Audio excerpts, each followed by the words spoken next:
Good evening and a very warm welcome to the viewers from all over the world. For those of you who are joining us for the first time, the CEO's Chair is a unique program where we showcase inspiring stories of successful CEOs. We give you an insight into their mindset and discuss not only their challenges, but also help you understand their definitions of success and leadership. Today is a very special episode. It's our 45th episode. And while some people might consider the number 45 to be unlucky, but as entrepreneurs and founders, we all make our own luck. So we have an inspiring story and an inspiring CEO with us, Girendra Kasmalkar, founder and CEO, Ideas to Impacts. Welcome to the CEO's Chair, Giri. Great to be here. Siddharth, thank you for inviting me. Thank you, Giri. So just a few lines of introduction, Giri, while most of the attendees, I'm sure, already know about you or have met you in person. And it's a little frustrating for me as well that both of us live in the same city, but yet we are doing or having to have this conversation virtually. But that just means that more people can join us. Absolutely. So, Giri, you started your career with TCS. I know that you graduated from IIT way back, as well as IIT Mumbai. Yeah. Mm-hmm. And you moved to the US to do your master's. The University of South Carolina. After starting your career with TCS, you founded Verisoft in 2003, which was your first company, and then essentially it got acquired by SQS USA in 2008. And you've got over 30 years of experience, Giri, and you're currently, in addition to Ideas to Impacts, also the lead investor and general partner at Pentathlon Ventures. So first of all, congratulations on all your success, Giri, and congratulations, for everything that you've achieved so far. Thank you. One of my first questions for you, Giri, is a couple of your early years were spent in Pune. You moved to the US. How did you, or why did you decide to come back to Pune or come back to India, especially in the early 90s when the opportunities probably weren't as abundant as they are now? Right, and that's always the big question, right? To be honest, I remember when in 1989 I came back. What was going on in India at that time was the Mandal Ayog agitations. You won't believe that today, that for government jobs people were burning themselves. And look how far we have come in the last 30 years. And 30 years is really not that big a time in the history of a country. But look how far we have come. And so it has definitely benefited me, but as you rightly said, that was not the case in 1989 at all. So, I mean, till then, my path was pretty standard one. You go to IIT and then you go to do your master's and so on. So that was indeed the first divergence I took from the standard path. And of course, a lot of friends, well-meaning, well-wishers all asked me about it. It was not like as if I had some business in the family or something like that, which I could run. It was just a mental decision of where I would be more comfortable having my career. And while I enjoyed my time in the US, I always felt that I would be more comfortable building my career in India. And that was the reason. That was solely the reason that I came back. And I joined TCS. I mean, it was almost within a day that I came back that I joined TCS. And then for the rest of the 30 years now, 31 years, it has been an ongoing story. So to answer your question, the plan when I came back from 89, it was just going by, what I felt was the right thing to do. Things turned out pretty well. In fact, probably better in the last 20 years being in India than even, somewhere else in terms of what kind of opportunities you would have. And like I said, it was lucky for me that not only India grew, but Pune grew. And of course, it could very well have been the case that I had to go to a Bangalore or a, Delhi to have my career, and then I would have thought, why then not be in the US itself? Why be back in India at all? So luckily, the Pune grew, and to have the opportunity to be part of that growth actively through your own company was actually a fantastic opportunity, which I look back upon, very proudly. So no plans as such, but it worked out really well. And I was glad to have the opportunity of being in India. No, it's definitely worked out well, Giri. And one of the things that I've noticed is that people only tend to acknowledge you, or people only tend to even show that they know you is when you've achieved a certain level of success. I don't know if you found that to be true as well. Indeed. I mean, that is very much, I remember thinking that if I have the same thought, But if I say so, people will not listen to it. But let's say Narayan Murthy says it, then people will listen to it. But that's fair. That's absolutely right. I mean, he's speaking out of his experience, so that must have more weightage than what you and I say. So it's Absolutely. definitely important who's saying it and with what background somebody is saying it.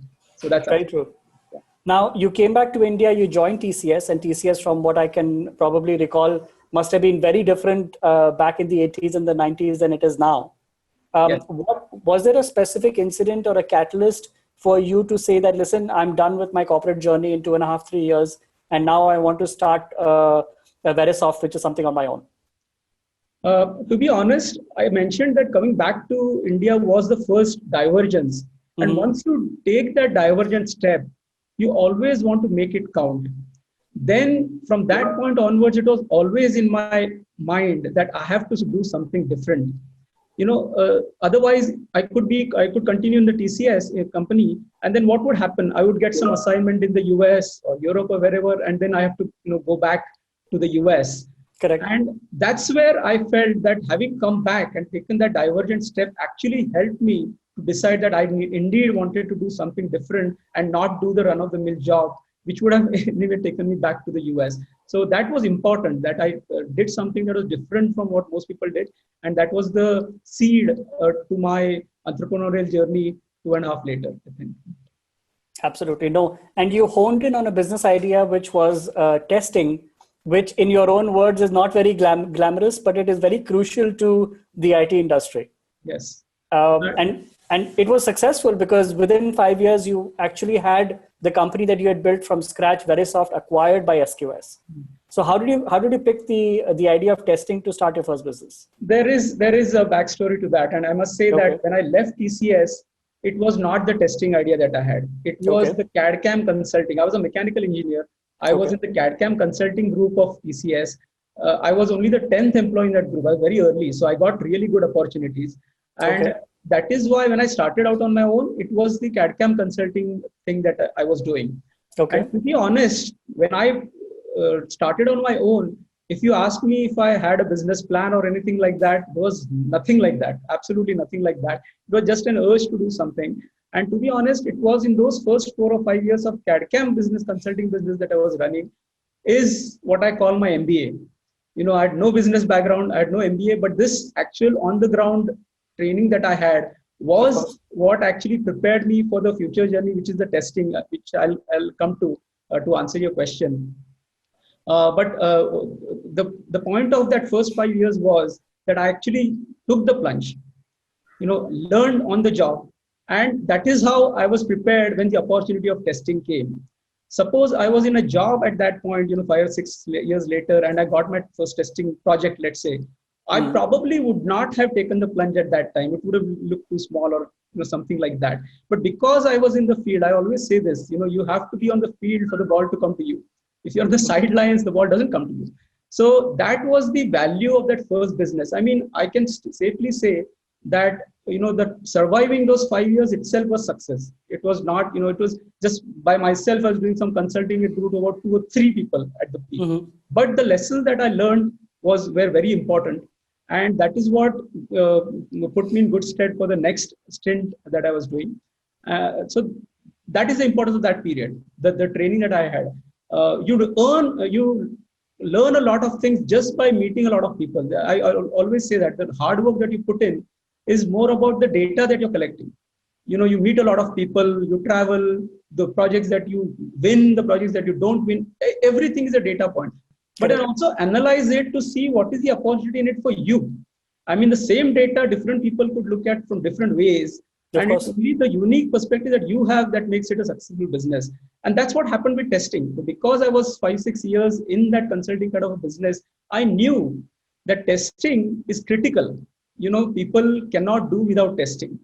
But it was like within the IT industry, a second-rate citizenship kind of a thing. Everybody wanted to be a developer. Nobody wanted to do testing. The black sheep or the stepchild of... Exactly. And so I remember saying to somebody at that time that something that is critical but non-glamorous must have a business opportunity. So it is those first 5 years that you collect the data, You do the analysis, and then you're ready to take the plunge when the opportunity comes to you. And that's what happened with the testing business. So when the testing opportunity came, it came as just a single project. There was a development company who had got some work from the US. They wanted to do the development work, but not the testing work. That was the opportunity. But like I said, the thinking that had grown over the last 5 years about what I could be best suited for. I mean, when I'm saying, what I could, analyze as the opportunity for me, it is not saying that I'm very smart about it or something. It was the piece of work was there. Nobody was willing to do it. And that's why, I could do well at it. And that's how the testing business actually started. And of course, over the next 18 years, it proved that thinking very correct, very right. Yes. So basically, somebody else's loss was your gain, is one way to put it. Yes. So there's two questions that come up, Giri, based on your answer. And you mentioned that the first couple of years was actually an MBA by being out in the field rather than being in any business school. Now, there are two things that I think a lot of youngsters today get stuck on. One is, who should they listen to? And two is, when do they stop listening to somebody and actually start implementing or start executing? So what would be now if you wear your mentor and your investor hat on, what advice would you give somebody who is following in your footsteps? So actually, I don't know, I kind of gave the answer away in what I was saying before this, but this is exactly what I was saying, that you must talk to as many people as possible, collect data from wherever. In fact, in my initial period, I used to take appointment and meet 8 to 10 different seniors in the industry, whom I used to take an appointment, meet once a year, talk about what I am doing and so on. So I'm not even in the favor of having one mentor. Talk to as many people as possible. But that's the data collection part. And then you have to apply your analysis to it, your intelligence to it as to what is unique for you. Ultimately, you have to take the decision. So that's exactly what I was saying earlier, the data part, the analysis part, and then the plunge, the guts part of it, that is the plunging and taking the decision. So you meet as many people as possible. You read as many books as possible. You attend as many events as possible. But then you do your own analysis of what suits you best. And for example, what suited me best in testing was the fact that I was not a computer science engineer. I was a mechanical engineer. And at that time, people used to ask me, for example, that if you're not a computer science guy, how can you do testing? How will you understand the software? But as it turned out over the next decades where the testing industry grew, you actually need separate people as developers and separate people as testers. You cannot be doing the development yourself, and the computer science guys may do that. But with your mechanical background, you may be able to do some testing of mechanical engineering related things. With your commercial background, you can do testing of banking related things. Absolutely. And so it was very good for me to analyze and say, okay, this is something that anyway nobody else wants to do. And we can actually build something. And we actually got, over the period of years, we are one of the earliest companies. So we had to figure out the entire model. But, I see some of my old colleagues on this call as well. We really got some of the non-computer science people, the civil engineers, the mechanical engineers, all into IT, who wanted to be in IT. And as testing gave them the opportunity to get into IT. So I also have quite a few friends in the IT industry as well, Giri. And I think there's always been a tussle, maybe not so much now, that whether somebody should be a specialist versus somebody should be a generalist. And from what I hear from you is that you've given opportunities for people that may not necessarily even have had a background in those specific areas. But true, but then they became testing specialists. Got it. The specialization is very important, especially for an early stage company. For those 18 years, I completely focused on testing and did nothing else. Right? I mean, I can talk about what else, what further specialization we did in testing, but the focus was completely on testing. So the professionals mechanical engineers who joined us became testing specialists. Today also are having testing careers in their So Verisoft happened, you worked on it for obviously a large number of years. And I think most of the founders that I interact with think about having their company either merged, acquired, or bought out at some stage in the journey of the company. The SQS acquiring your company, how much of that was intentional? How much of that was something that just happened and an opportunity that you got that you decided to take it? Yeah, good question. I mean, when I started in 91, 92, as you would imagine, the word startup was also not there, right? I mean, you just started your business, you started just serving your customers and so on. I was very happy trying to grow my business. And that got the attention of the German company who wanted to have presence in India as an offshore presence. And they were a testing specific company. SQS was the leading global leader in software testing. So they wanted an India presence. So they were looking for a pure play testing company. And we are exactly that. We are doing nothing as we are focused only on testing. There were some other companies who were doing testing also. And they were doing 10 other things and they were doing testing also. That's what made us very attractive to them. And then the thinking that I had was that this is a strategic partner.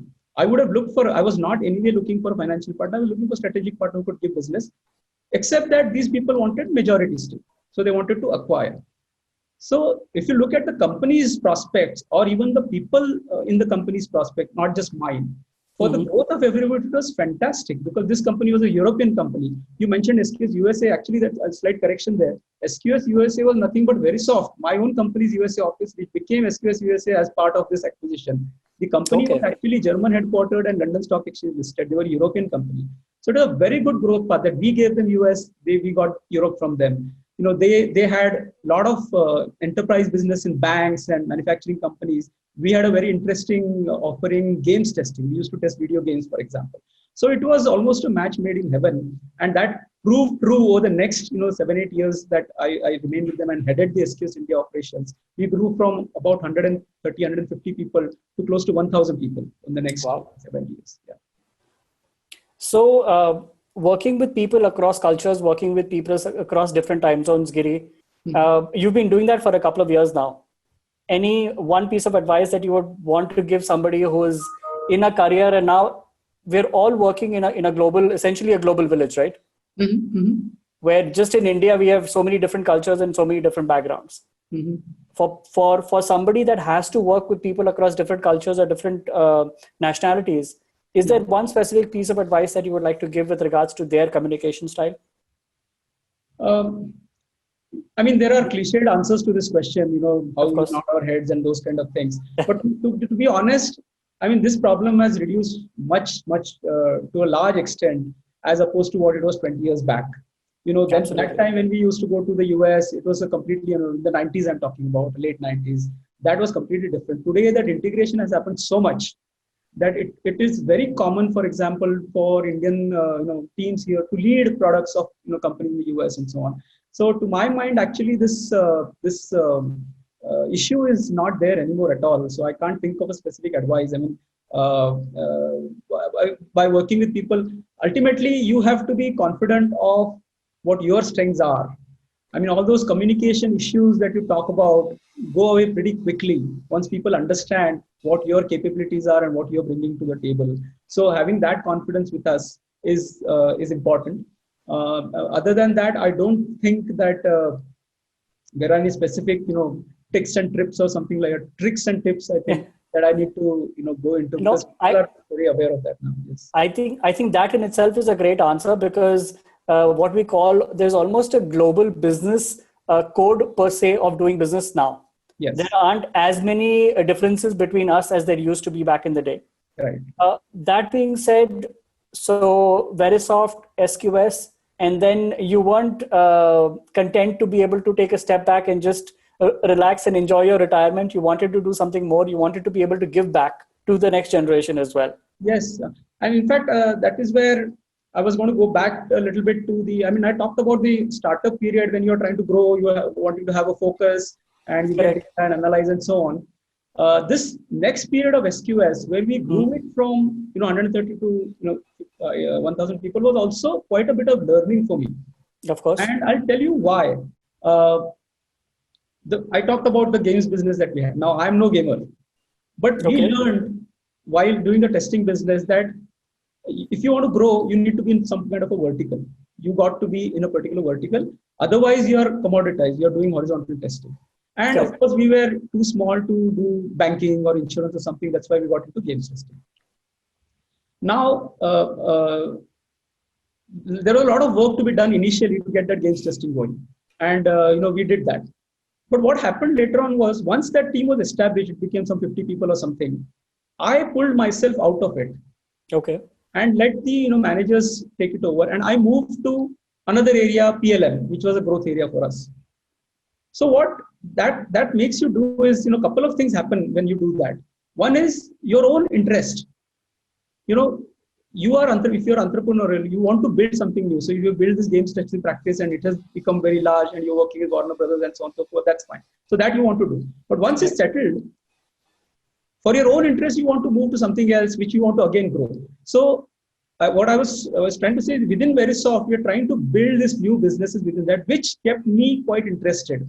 Okay. Going forward. And the second thing it does is for my teammates also, it is a bigger opportunity now rather than just me telling them do this or do that. If they have to continue with that games business or that PLM, that's a great opportunity for them. So in both ways it works that for the entrepreneur, it is very important even in one company, even when you are in that steady state or growing stage, to be entrepreneur yourself, because that is how the company also grows.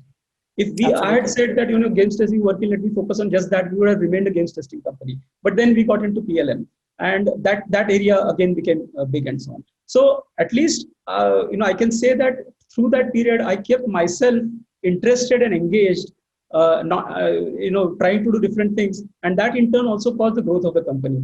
So when we were discussing earlier, you mentioned that particular line that how do you grow a company by growing yourself. This is what I think you have got to do, that you have to find newer areas within your scope. And it is all, if you see adjacent things, you're doing testing, you do games testing, PLM testing and so on. But that is how you yourself grow, you keep interested. Because if you're kind of an entrepreneurial kind of a mindset, you get very bored doing an operational role of a center head, for example. I mean, if I had to do that center head role of 1,000 people, yeah, business was growing and so on, but it would not have been very interesting for me to do. So it was interesting for me. It was interesting for my people who were reporting to me, and it was very good for the company as well. And now with this background, you can easily understand that after it was an acquisition, so I had to come out at some point. Correct. So the main thing in my mind at that time was, how will I spend my time? More than anything else. Of course, you've got resources and you can do a lot of things, but what do you do with your time? Because if you remember from 92 February till 16 March, I had not taken a single break at all. So it was just this continuously doing different things. And so what do you do if you just, retire, so to say? So that's where I had, and in fact, in 2015 itself, I had thought about this ideas to impacts idea. Okay. That is what I decided to do after I exited from SQS. Yeah. And it's a very interesting name, Ideas to Impacts, and it's very descriptive of the work that you do as well. Mm-hmm. And we had a conversation earlier to discuss, of course, some of these discussion points. And you mentioned talking about, we were talking about the small town model. Mm-hmm. That is something that you hold very dear. Yeah. Could you talk to us a little bit more about that? Yes. So that was a new trigger. Ultimately, whenever you're starting a new business, you have to do something different, right? I mean, if I run an IT services company and I do another IT services company, why would customers come to you? They have another 10 IT services companies to go to. Of course. So you have to have something different. And that it was just fortunate to get that idea of doing something different, which happened when I was still at SQS. And I figured that out of the 1,000 people that we had, most came from outside of Pune. Okay. They were not Pune natives. They came from outside of Pune. And they had to come to Pune for jobs for whatever reason. Maybe the infrastructure was the reason. But now in 15, 16, when I studied this, I found that infrastructure was no more a reason. There are good colleges and kids always there. And those were the ones who were coming to Pune, Mumbai, Bangalore. But now the infrastructure was also fine. So that was a trigger to say that instead of now having the kids come to metros, can we have the jobs taken to the small towns? So that was the original idea of Ideas to Impacts. And that's how the whole company started. And where did Pentathlon Ventures come into play, Giri? Okay, so that was the other thing. So Ideas to Impacts was a pure services company. So it was services, but delivered out of small towns. Okay. But I was also quite involved with the startup ecosystem. So I was a TiE Charter member and we used to do this nurture program, we used to mentor startups and so on. And that was the other gap that I found, that while there was so much entrepreneurial energy in Pune, while there's so much savvy, so much youngsters, wanting to do startups, incubators, everything was there, but no fund. Pune just did not have any fund in 2016. So that was a trigger that, we did need to do something that we will start a fund in Pune. The other thinking on at that time was also that if you remember the 2015-16 era, all the startups were actually B2C. All the funds were doing B2C. the Flipkart story, the Ola story, and all of that. Of course. The general thinking was, because of India's population, consumption stories are pretty good, and then that's where B2C had the biggest growth. And our background was all B2B, so we wanted to start a B2B focused fund in Pune. So that's how the thinking started. Of course, it took a long time. We did it very formally. We did the SEBI registration. It's an AIF Category 1 fund, and all of those things took its time. We had some different model in mind earlier. But ultimately, I'm very glad to say that how it all happened was because of the support that Pune ecosystem gave it. So a lot of Pune-based entrepreneurs with successful businesses and exits are our investors, and not only investors, but our managing partners as well. So we have 6 of us managing partners, and all of them have similar background to mine. They have, sold their companies, exited their businesses. They had the same idea of starting a B2B focused fund in Pune, and that's how this happened. So even more so than what I thought in 2016, the vision of a Pune-based fund, a B2B focused fund, is now much more realized because of the structure where we have 6 managing partners, all entrepreneurs out of Pune. Even the other investors are out of Pune. Even our IC members are successful entrepreneurs out of Pune. And plus, we have gone not beyond Pune to get investors, not from Mumbai, Bangalore, Delhi, but from Hubli, for example. Okay. So you see the small town model of in the IT is also kind of implemented in the fund, where Pune itself didn't have a fund, so Pune based, and then we have gone to other places. So that's how the Pentathlon fund happened. So right now we are in the process of closing the fund as we speak. Okay. So we have not only raised, but actually we have got oversubscribed. And thanks for all the support of all our investors. We have oversubscribed. We have, of course, started investing last year itself, but that activity is going on very strong even today. Very nice. No, and when we started sharing that you're going to be on the show, and there was a couple of social media posts as well, a lot of people said very encouraging things, Giri, about you and the Pentathlon Fund. So you're obviously making a very big dent in the Pune startup ecosystem. Thank you. Definitely hope to do more. Yes. Absolutely. Now, that being said, you're a successful entrepreneur. You've had a successful exit. You've raised what is a very successful fund. Are there any decisions or are there any regrets that you have that you wish that you had done differently over all of these years? Of course, there are always. I mean, when I said that my kind of philosophy was taking the plunge and Correct. not much, planning and so on, then that means that you learn a lot. When you say you're learning, obviously that means that you've done something wrong. That's why you're learning, right? So yeah, certainly there are lots of things. And I remember thinking when I started the CAD/CAM consulting company, after 2 or 3 years into it, that I would have definitely benefited taking the plunge with some sales experience. Okay. What I was very technical at that time. I was doing a lot of programming, and programming is such a thing that you're doing something, you get instant gratification. You see that whatever you're trying to do is achieved, and then you think that you can do everything. And then I realized once I got into the business that sales is something that I should have done before. And a sales job in any company would have given me a lot of that exposure, which I then had to learn on the job. So that was on that first business. Even in the fund, for example, I had this thought. See, what happened was, typically when entrepreneurs after their exit become funds or investors, typically they have also taken investments in their company earlier, so they have some exposure to this whole investment game, if not as an investor from the other side of taking investment. Whereas in my company, I had not taken any investment, so it was just by myself. Me and my wife were directors in the company, and there was no investment. We just grew it as a business. It was profitable, and just we kept going.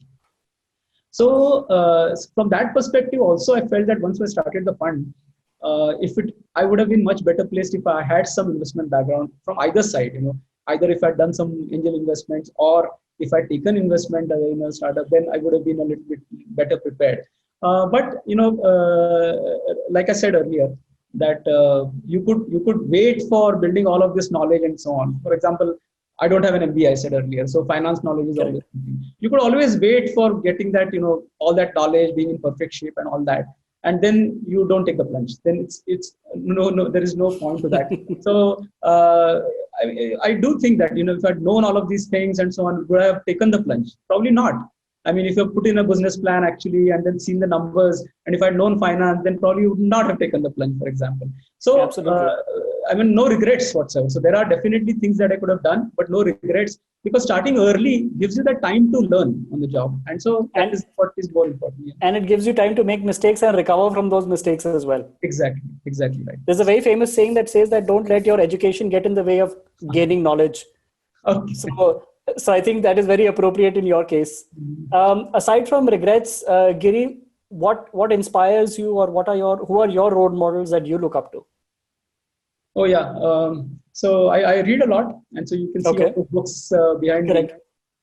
So a couple of people I can definitely mention. Top of my list is Nandan Nilekani, no question about it. And there are 2 books of his, Imagining India and Rebooting India, which are classics. Anybody and everybody should read them. The thing that I like about him the most is that, I mean, he was the Infosys, co-founder, CEO, and so on. He had huge success in growing Infosys to where it was, and unparalleled success, right? But that was just his first inning, and he came back and had a second inning with Aadhaar, which was actually even bigger than his first inning. I mean, if you look at it, is it even likely to happen that you have a first inning as Infosys and then you have a second inning which is bigger than that? I remember asking Nandan this question in one of these events, that how do you make the second inning bigger than the first inning? And this was a time when I was actually 2016 starting this Ideas to Impacts and so on. And his answer was very good. What he said is, you start the second inning with the mindset of having it as the first inning. So you start it as a first inning. You have all the benefits of the experience, the resources, whatever, but you start the second inning like you started the first inning. And that's what inspires me, that if Nandan Nilekani can have a second inning bigger than the first inning, I think we must definitely aspire to do the same. So that was Nandan Nilekani. Second one is Elon Musk. And the thing I like about him, and it's a very famous story, so I'm probably repeating it for most of the audience, going all in. I mean, he had his first success. Whatever he made out of that, he put it all in PayPal. Whatever he made out of PayPal, he put it all in SpaceX, Tesla, and so on and so forth. And the story, true or not, I don't know, is that then he had to take a loan for his rent, for example. Amazing. That I like very much. That that's what I'm talking about earlier, as you mentioned about it. It has to be a growing thing. You have to be learning, all the time. I'm the big thing about learning, and so that is what keeps me going also. So it is very maybe comfortable that you're doing your games business and continue doing your games business, but it's also very limiting. You have to go out and do something more, and whether it succeeds or not, but you're learning something, and that's the growth. And then you grow, then your companies grow. So that I learned from Elon Musk there as well. No, I think you hit the nail on the head with evolution. That not just keep evolving, based on the people around you, but keep evolving so that you are a better version of yourself every single time and every single opportunity. We have quite a few very active audience members as well. So I would encourage any of them that have questions to please put that in the Q&A box. So I'd love to be able to ask Giri those questions. Giri, a few more questions that I have lined up for you is, what you had mentioned, that you had an entrepreneurship philosophy, and there are 2 aspects that you talked about. One is good to great, and then you also talked about the hedgehog principle. Yes. What are those 2? And we'd love to know a little bit more about both of them. Actually, the hedgehog principle is a chapter in the Good to Great book. And it talks about what activity a business should pick up to do.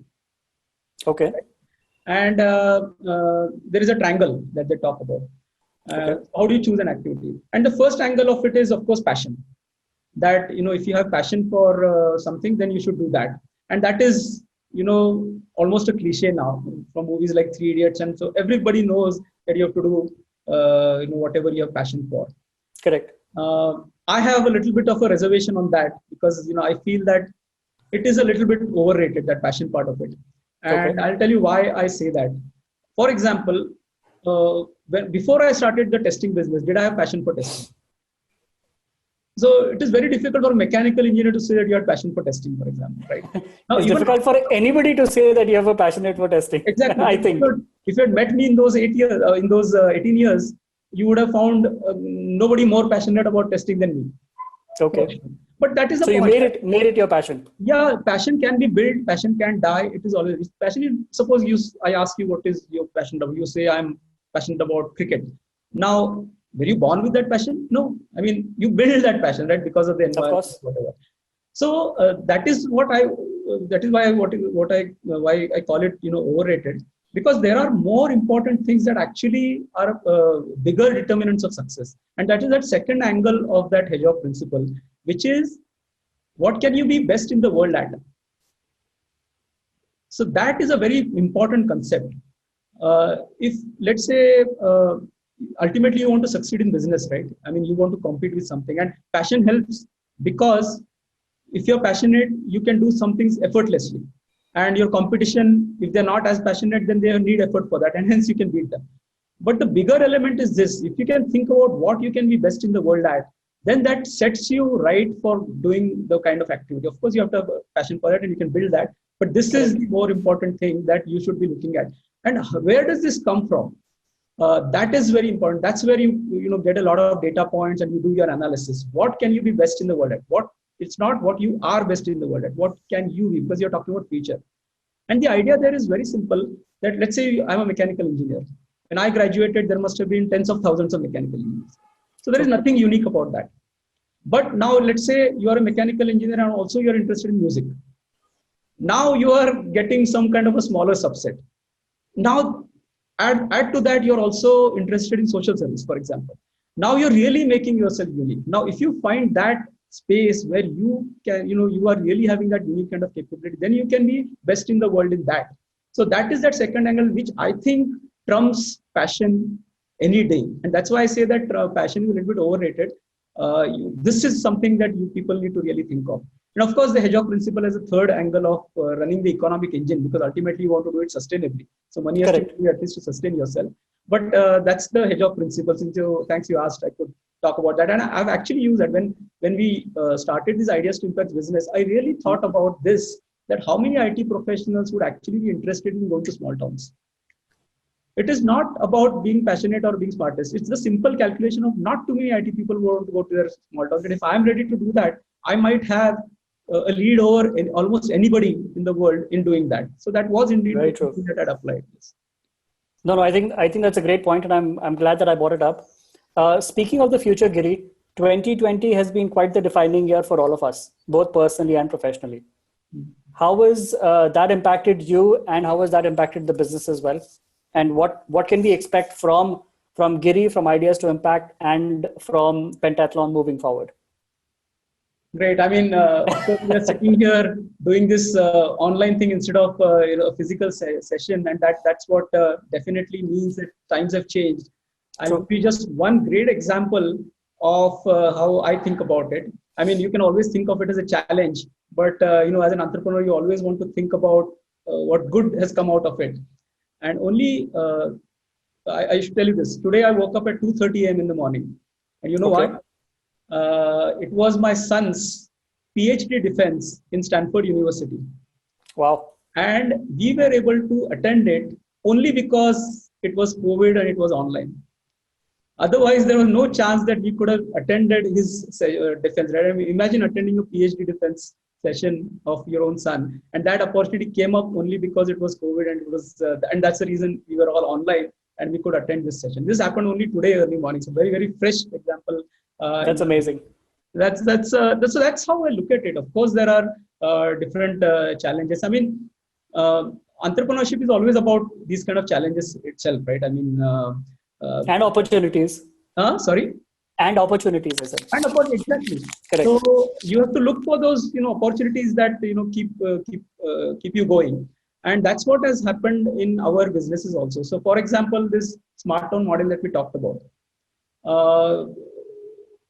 Isn't it true? I mean, if I ask you this question, this smart town model is what actually people are doing now by having their people working out of their native places. Most Absolutely. Of the employees have already gone to the native places. In fact, we are tweaking our smart town model and calling it work from hometown. Instead of work from home, we are calling it work from hometown. So if you create good facilities, I mean, the problem with work from home today is infra. Correct. So if you can solve that by having good offices in this native place, just as we have our office in Rajguru Nagar, then that work from hometown model could be the future.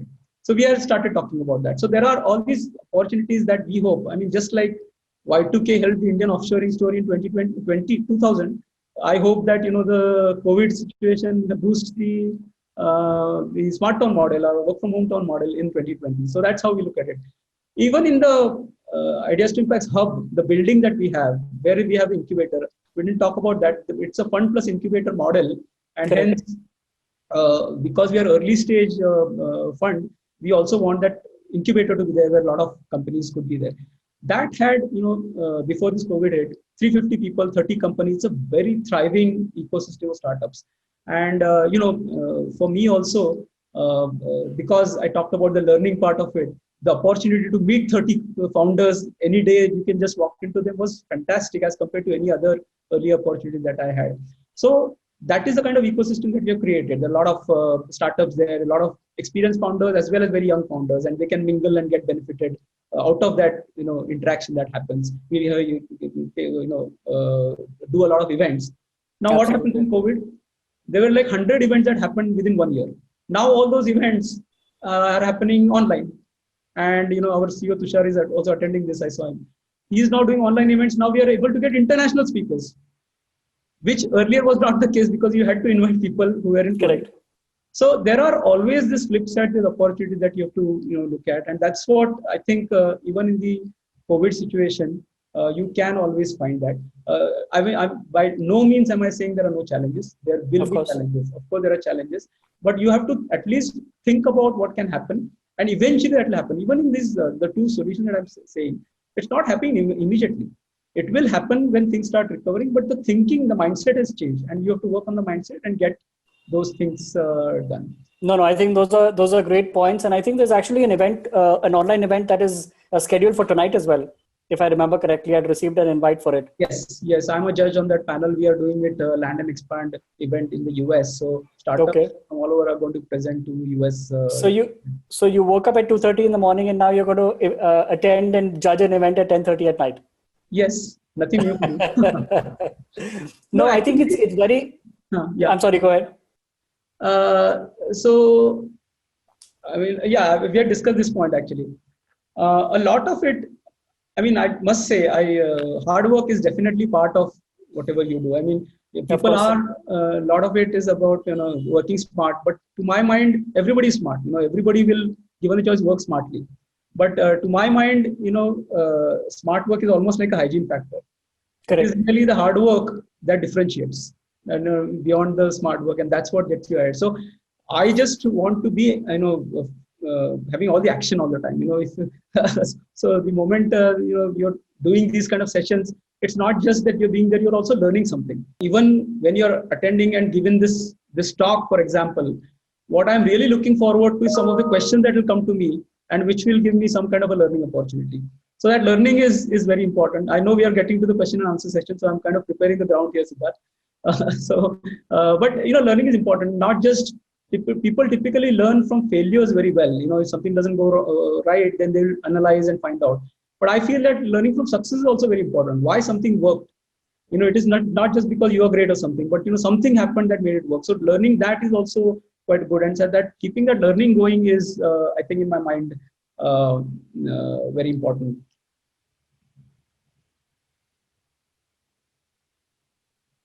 Sorry, I think we were talking about smart work and hard work and the culmination of both of them, Giri. Yeah. And I want everybody to realize that one of the reasons why this conversation seems very effortless is because both of us have exchanged a number of emails. Both of us have exchanged a number of phone conversations to go over the discussion points as well, and to make sure that everybody attending is getting the maximum value for their time based on your experiences. So just a couple of quick questions from the audience. I have Prerna who's asking, Giri, how far ahead as a CEO or a founder can you plan professionally? Is it 1 year, 2 years, 5 years, or is it 6 months? Okay, good. I remember that one of my friends on my LinkedIn note also had asked the same question. Do you plan for 3 years, 5 years, 10 years, 15 years, 20 years? Correct. To be honest, planning too far beyond 3 years, 5 years is not what I do. But I mean, there is an answer. If you remember earlier, that analysis part where you are best fit for, Now, the kind of activities that we do are best fit for that kind of a time frame. There could be other people who are working in different areas, and their time frame could be that. I mean, my son, for example, is working climate change. Now, necessarily, you have to have a time frame of 10 years, 25 years, 5 to 20 years, I would say. Yes, exactly. But it doesn't make sense for me to have that thing for my business. So it is again that part about what you are able to be the best in the world at, and the problem that you have chosen to work on, and that determines the timeline for you. And especially if you're working with early stage startups, I mean, it's almost a given that they give you 5-year plans, and one thing certain about that 5-year plan is it is not going to be followed. It is going to change. So it is going to. I mean, it will be very wrong to say that whatever we have thought for 5 years, 10 years, it is exactly the way that it should go. I hope I've answered that question. Absolutely, and I think agility is a term that is synonymous with startups as well. So that is something that you'd really need to incorporate. I have Ajay who's asking, Giri, is a corporate career experience important prior to taking the plunge as an entrepreneur? Okay, so I'll say this. Let's say we are starting a startup as an entrepreneur. Typically in our fund also, we look at the founding team having a complementary skill set. So somebody is a technology guy, somebody is the hustler, the sales guy, and somebody is the domain guy who knows the industry that you're operating in.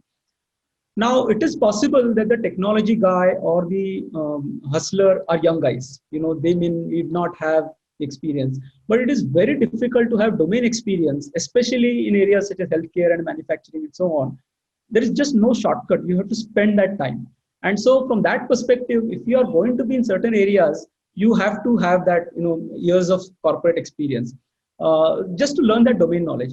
Now, if you're completely new areas like Facebook or nobody had thought of it, then yes, of course, you are new and that is your strength and you're bringing to the table and then you're building that. But if you're trying to build a manufacturing business, it's better to have that kind of an experience. Again, it goes back to finding out your own makeup of your analysis of the data is in front of you, what you are best suited for, what you can be best in the world at. So that is what determines. I did say in the beginning that it would be good to have sales experience. So that corporate experience could also help. But that is one part that I said earlier. But even otherwise, if it is say domain knowledge, you have to spend much more time in corporate to get that the depth to identify the problem that you're solving. If you can't do that, then very little chance that the startup will succeed. Absolutely. Or the other way is that you find the right incubator or the right mentor and actually listen to them and make sure that is your way to success. Yes. I have Mr. Santosh Kotnis asking, where do you get the sort of energy from, Giri? Having achieved so much, you are still hungry for more and want to continue to play. Where does that internal energy come from? I have to say that it is learning. It is learning that what keeps me going. I mean, whatever I'm doing, whatever the energy is for, wouldn't you be interested in knowing how things work? For example, if I was as an entrepreneur and now I'm running a fund, I would definitely want to spend that time to learn those things. So learning is definitely the bigger driver of all of these things. And that's where the model also is that we have built in Ideas to Impacts or the fund. I mean, if you're working with young people, I talked about in the building there are 30 founders, a portfolio of youngsters that you work with. In the startup, in the fund, even in Ideas to Impacts, we're trying to get to that model where there are CEOs who run their own practices of the services companies, and I'm basically trying to be an investor, mentor, and so on. Okay.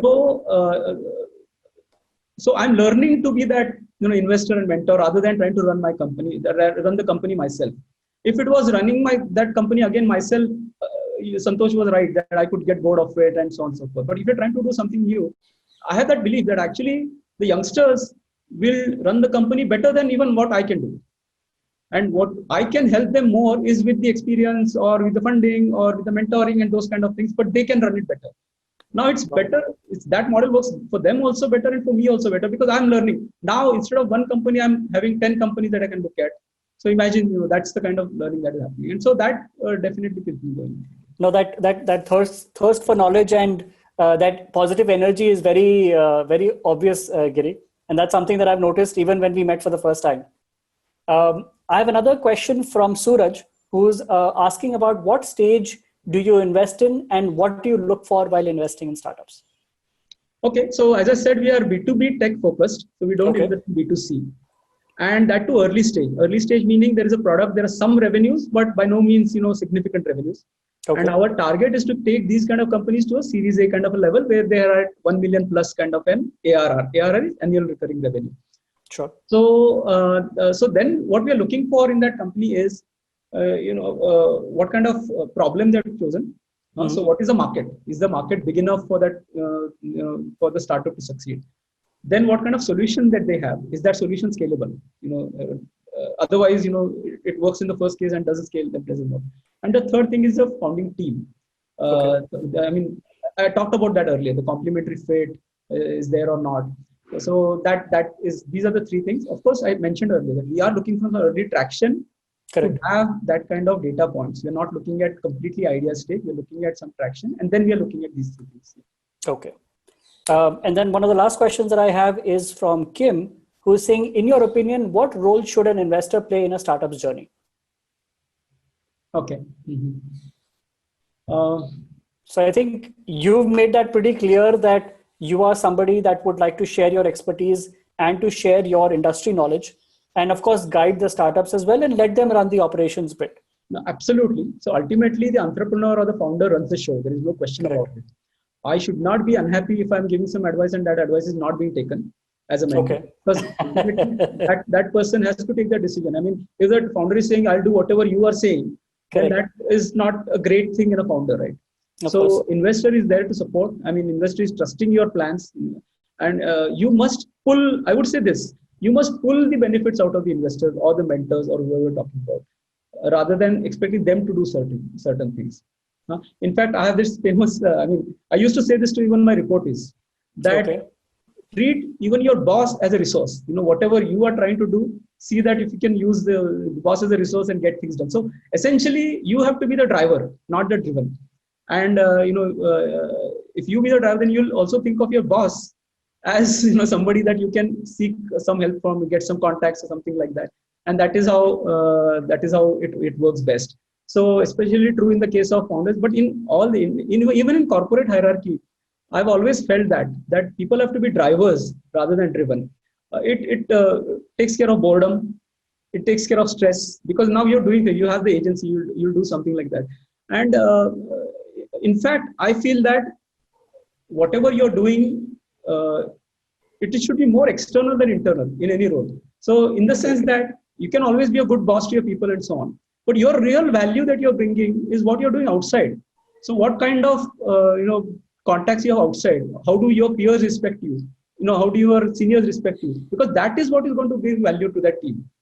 So, and that is true for each level, whether it's a lead, a manager, or certainly true for an entrepreneur, that he has to be respected, outside, and he has to get that value from outside, and then the team should respect the CEO or the founder more than what they are doing internally within each other. So, so my whole point is that CEO is responsible for everything. They should pull help from the investors, the mentors, external world, all the data points, and then that is the biggest value add that they can provide to their teams. Great. If you have time, we have two more questions for you, or actually just one more question. And I think this is a little bit of repetitive, but Dayanand is asking, how do you keep motivated and focused in the time of COVID uncertainties in the IT world? Okay. So here is what, I also think about entrepreneurship in general, that it cannot be only about money and all of that.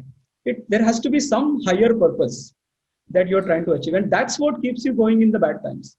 Because if that's not, because otherwise it will be very easy to give up. True. And sometimes I feel it this way, that in every situation, you try to find, some kind of way, because you have a higher purpose. Now, for example, in this smart town model, we are trying to do something different. That's a higher purpose. And yes, there are certain difficulties, but you tend to overcome them because now you have that higher purpose. If there is no higher purpose, then I think there will be this problem of motivation. Even in a small setback comes, then there will be a motivation issue, I think. So you've got to have something bigger than just the money or something that you're trying to achieve. And then that will be, I think that will take care of the motivation problem. No, I think these are two great statements to end the conversation on, Giri. One is be the driver and not driven. And the other one is that passion or your purpose comes before profit, which are both very powerful statements that you've made. Anything that we might have left out that you would like to share with us, or I think we pretty much covered everything? Yeah, I mean, if you have time, I could talk about some of the other activities that we're doing, which are non-funded. Sure. Please, absolutely. Not the for-profit things, if you may. So, for example, I'm part of this Pune International Center Social Innovation Group, and we provide social mentoring to social innovators, social entrepreneurs, because that is lacking in the ecosystem. You have a lot of ecosystem for the for-profit entrepreneurs, but not so much. And that has gone very well for the last 3-4 years. We have our National Conference of Social Innovation in 4th or 5th of December. So again, we look for 6 rural, 6 tribal, 6 urban entrepreneurs, and then we mentor them. So that's one thing, again, gives a lot of learning for me, because it's outside of what you do normally in your day-to-day job. There is, if you've heard of the Smart India Hackathon, I'm part of that through my directorship at I4C, the Inter-Institutional Inclusive Innovation Center. We are the people who run these Smart Hackathon centers, again, dealing with students and giving them innovative problems to solve. Now, I always found the energy of students, energy of youngsters very invigorating, and that's what keeps you going. So working with students and actually giving them good problems to solve, I've always felt that they may lack the exposure and they may not know the problem. But if you give them the good problems, they will be better off coming up with solutions. So that was another thing. And last year in our school, we had Gnan Prabodhini is my school. We had 50th anniversary, and we formed a special purpose group on livelihood and employment. So that gave me an opportunity to again look at something different from what we are doing. And now I've attending those webinars and so on. So if you look at it, all of this is trying to learn different things, and the opportunity that you have to connect the dots now is greatly increased. If you're not doing something, and if you're at that role where you can mentor different people and connect the dots, that's a very, very good leverage that you have. But if you see, I mean, all of this comes down to the tagline that we have: distributing the future evenly, right? I mean, you're doing all of these things, ultimately the small town model or the students or the social entrepreneurs, to make sure that the future is, there are going to be lots of opportunities, but can you distribute it evenly? Just a bit background on this comes from a quote by William Gibson saying that the future is already here, it's just not distributed evenly. And that's what we are trying to do in our Ideas to Impacts Hub and Pentathlon, that we are trying to distribute the future evenly. No, I think these are great initiatives, Giri, and you should be very proud of everything that you've already achieved and everything that you are going to achieve. And thank you. Yeah. Thank you for taking the time to to share your journey with us. It's been a great experience, I'm sure, for me as well as for all the audience members that have been attending. And I look forward to hopefully doing something together very soon. We can always discuss that offline as well. Absolutely looking forward to that, Siddharth. Yes. Take care, Giri, and wishing you nothing but continued success and happiness in everything that you do. Thank you so much. Enjoyed it thoroughly. Thank you. Take care, Giri. Thank you, everyone. This has been another very exciting episode of the CEO's Chair. Thank you for watching, and looking forward to connecting with all of you again soon. Take care and stay safe.